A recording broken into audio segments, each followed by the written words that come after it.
Well, Indian Wells is done and dusted, and didn't we have two fantastic finals? Cameron Norrie is a Masters 1000 champion, and Paula Badosa, that was one of the matches of the year. She has beaten Victoria Azarenka to win her first title in the desert. Brett Phillips is alongside me, and Brett, two very different finals, but two great storylines for men's and women's tennis.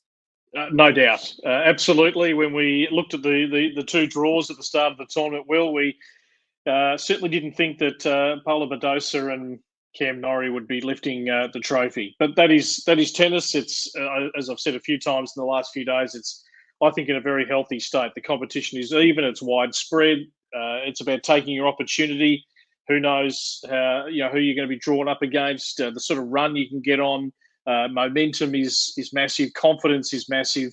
I mean, a lot of these players are just working so hard to be the best version of themselves, and it's the margins are small. So for Badosa today, well done. She held her nerve. I mean, here's Azarenka serving for the match in the third set. The more accomplished, credentialed Victoria Azarenka, as Badosa said after the match, a player when she was 15, 16 that she looked up to. At that stage, Vika was world number one, winning a couple of Australian Opens, and she thought she would like to play like you, your tenacity, your determination, just your competitiveness.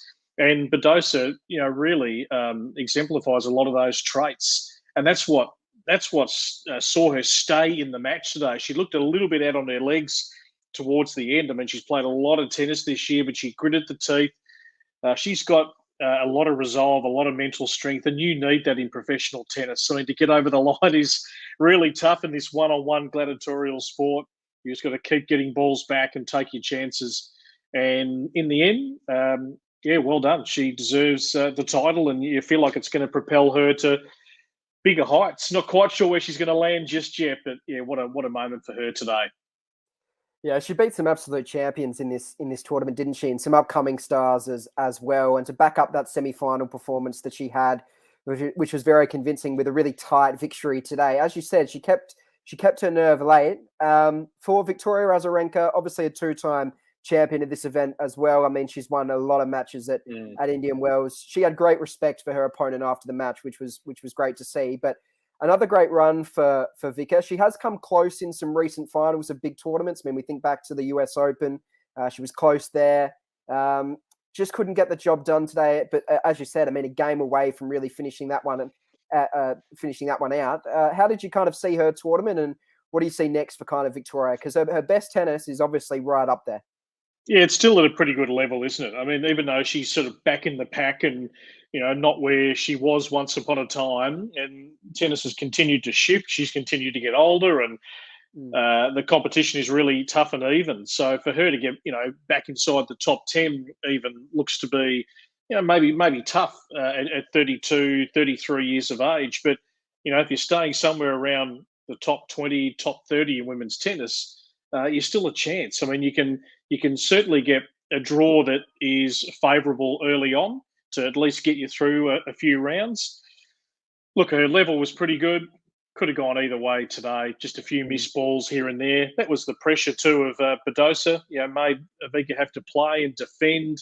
Look, she was resolute. I mean, you felt if Badosa could find her range, she was just going to be a little bit bigger in those court battles, those ground battles. But Azarenka, she hung tough, had a chance, didn't she? Here she is, victory in the cusp of her hand, and she couldn't quite get it done. And, we see so many momentum shifts. We'll talk about the men's. I mean, talk about a roller coaster going back and forth, breaks a serve. Cam Norrie's been the master of breaks a serve during this Indian Wells tournament. Yeah, sometimes, as John Peers, I spoke to yesterday, he said with so many of these doubles pairings, it's so tight. I mean, it's just a missed ball here, a missed ball there, one error. You're missing by small margins. Both players are trying to play really deep and almost paint the lines, not to give any cheap points away. So, pretty solid. I think she'll stay around the mark as Azarenka. She's still got a real hunger to compete. I think she made, the comment that, I'm certainly nowhere near looking at retirement as an option. I want to keep playing and keep playing. And, she'll just pick her tournaments wisely. She's obviously got a good team around her trying to manage her physically so that, she can get through the rigours of a tennis season. Yeah, and it'll be great to see her back in Australia in 2022. Probably a player here, Australian Open champion. So it'll be great to see Victoria back. next season. Yeah, moving on to that men's final, and as you said, you couldn't get two different players, I reckon, coming up against each other in a men's final. Here on one side of the net, you've got Basilashvili, who hits just a huge ball. He's played some massive tennis this tournament, had huge wins over, Tsitsipas. And then he comes into this final, and you know that at his absolute best, he could maybe blast Norrie off the court. He looked good in the opening set. He looked good for periods of the second set. But Cam Norrie, credit to him, he stuck deep and he came out. By the end of the match, all the momentum was with Norrie, and he takes that final set 6-1. What did you make of the final? Because as I said, contrasting styles, but Cam Norrie, you've got to give it to him because he just stayed with the task, and his perseverance got him over the line today. No doubt. Yeah, at the end of the day, he was just more solid. I mean, he's only made, I think, 23 unforced errors. Basilashvili made 44, and it just kept increasing each set. So he lost his way a little bit in just keeping enough balls in court. And that's the difference between these two players. I mean, Norrie's just, I love the way he constructs points. And, he can change direction. He hits with good depth, good angles. He makes you play. He makes you stretch and defend and stay in the point. Basilashvili just doesn't have quite the same patience. I mean, he gets to a point in the rally where he goes, I just want to hit a winner. And if he's on, it's not coming back. But if it's not, he's just giving away points. And in the end, it's the rock-solid Norrie who finds a way to win. And look, there were so many momentum shifts in this match. As Cam has said in the presentation, it could have gone either way. So it was tight. Yes, Norrie pulled away certainly in the last set and broke the back of Basilashvili. And I love when that sort of player, because I mean, tennis has got so many different styles that can win.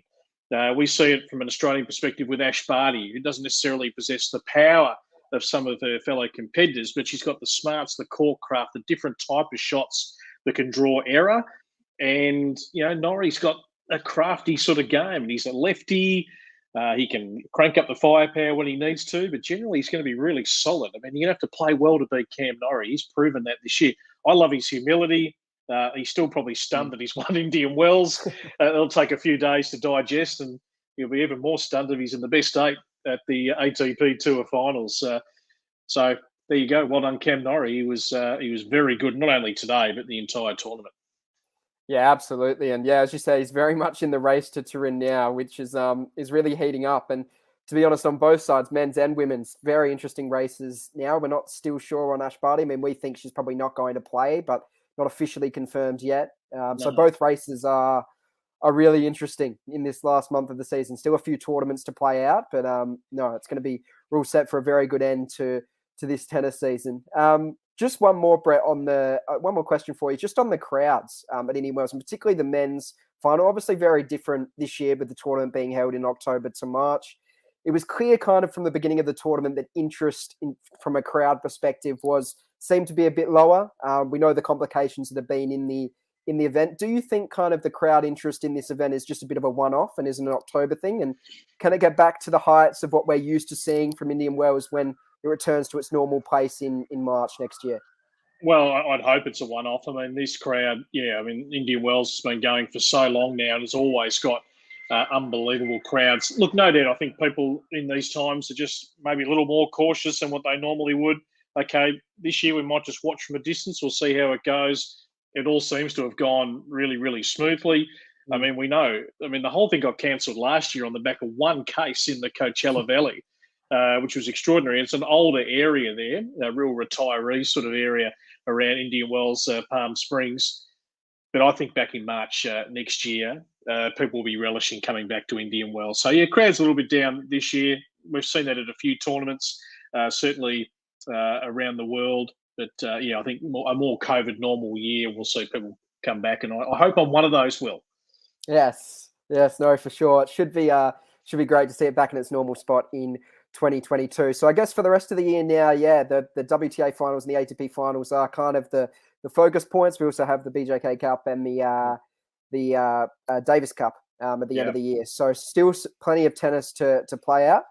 For our viewers out there, make sure you don't miss the First Serve radio show tonight, where Brett will talk to John Peers, the doubles champion from Australia, and also Storm Sanders. You'll hear from her. And then later also on the YouTube channel, we'll have our player ratings with Jed Zetzer. But I'm not necessarily sure how I'm going to rate some of these players because it's a tough tournament to do player ratings, but we'll have a think about that. But yeah, thanks for everyone for joining for us on YouTube these past few days. We'll be back with more videos as we continue to recap Indian Wells. Brett, thanks very much for joining us, and we'll talk soon.